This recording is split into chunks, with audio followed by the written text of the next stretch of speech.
Alright guys, so before we go out today, I kind of wanted to really quickly roll over what we found out yesterday from Trails. So yesterday, Trails kind of blew up on Twitter with a bunch of different stuff after he was data mining the 0.135.0 APK that released yesterday.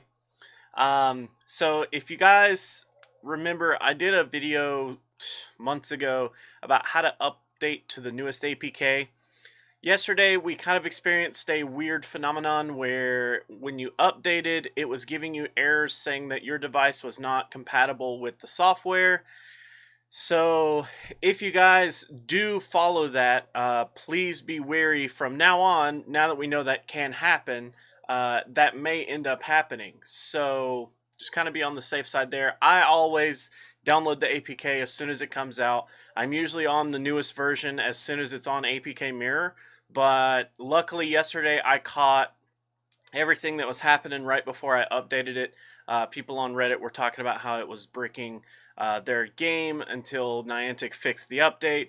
Luckily, it only took them, a few hours to actually fix it, but luckily I didn't get caught into that. In the newest APK, which is 135.0, Trails found a new item called Team Change with maximum team changes and team change item reset period, which is in days. 10 new badge partner event 2019. So interesting, 10 new badges. Don't know exactly what that's alluding to. New avatar pose customization. Hopefully that means that whenever you're picking clothes and stuff like that, you can actually show off like what poses they'll be in to see what poses that you'll look like. I don't know. Or maybe you might be able to pose your avatar in like different stances. So if like I'm holding a Pokeball, that would be kind of cool, so that anytime somebody views my trainer page, like if they're going to send me a gift, it'd be really awesome for me to always be in that pose. That would be kind of cool. Then he talks about Smeargle's move list, new encounter type, which is Photobomb. See, that's the big thing here. AR photo mode deployable by trainer level, which means that whenever it launches, it'll probably be level 40 first, and then level 35s, then level 30s, then level 25s, then usually it's level 5s after that. With PvP, they released it level 40s, and then within an hour it was released to everybody else or something like that, so it could be fairly quick. Don't know yet. Pokemon animations available are No Animation, Idle 1, Idle 2, Attack 1, Attack 2, Damaged, Stunned, and Loop. And he actually did do a little bit of stream yesterday. I'll see if I can pull it up and kind of showed off a little bit of stuff. The Photobomb badge name is actually going to be Cameraman, and you're going to have blank surprise encounters and snapshot for that badge.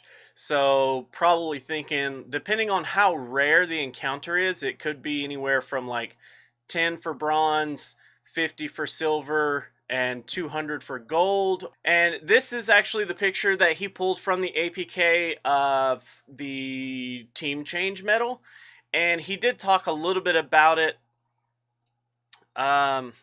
The name is called a Team Medallion, and the description of it is a unique coin that enables a trainer to change teams. A Team Medallion can only be purchased from the shop once every 365 days.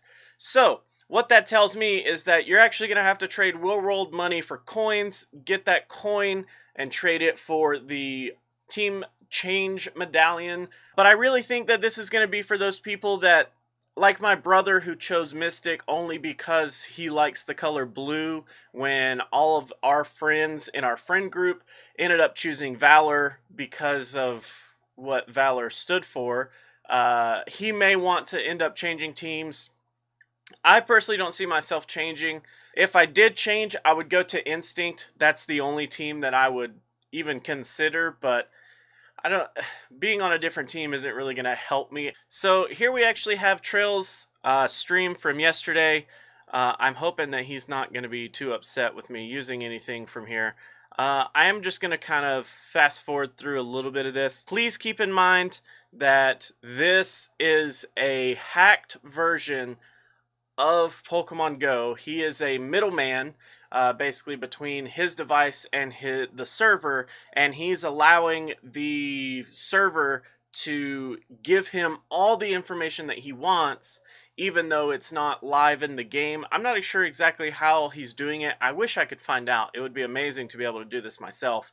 I'd love to start mining APKs and doing this kind of stuff to bring to you guys, but just remember that you're going to see some funny stuff here, like some shinies that definitely aren't in the game, some luckies, and some weird CP values. Just remember that, okay? Here we have, in this little section here, you can see that he's searching for a Pokemon, and he's going to choose, I think he chooses Mew for this.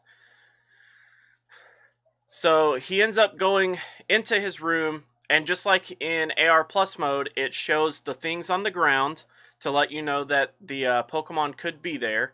So you see the footprints start showing up. You have to let them build up so that the AR Plus mode can kind of grasp where you are and get a good idea of how to position the Pokemon. And then you throw the Pokeball, the Pokemon appears, and then you can tap it, you can swipe on it to change its different animations, you can make it do different things, like we talked about with those animation styles, the Idle 1, Idle 2, Attack 2, you know, all that good stuff. So you can kind of see how that works, and then he can actually take a snapshot of it, and it saves that picture onto your device. Just to kind of show you guys, it does work without AR+. It's a little bit underwhelming at how it works, but it does work on devices that don't have AR+. It's just going to be kind of more limited to how you can capture those photos, I guess. That's actually nice, though. Like, it doesn't restrict those people from not being able to use the feature. I like the fact that you can actually do it with or without AR+, and you're not excluding some of those people. So here is something that people were demanding in chat yesterday, to show off Smeargle. Now, of course, this is the shiny form of Smeargle, which is not in the game, and you can see he does full on. He sits there with you, and that right there is where he's tapping, and he's making Smeargle do the animation, and then you can snap the photo there, and boom, there's your photo. Here you can see the team change item in the inventory, and I'm pretty sure right here is where he like kind of went over how that works. Alright, so right here he's going to pull up the items menu, he's going to click it, and it's going to warn you. So you will not be able to purchase another team medallion for another 365 days, so it's only once per year. Your Pokemon currently defending gyms won't earn Poke Coins when they're defeated, so you're actually giving up Poke Coins if you decide to do this while your Pokemon are defending a gym.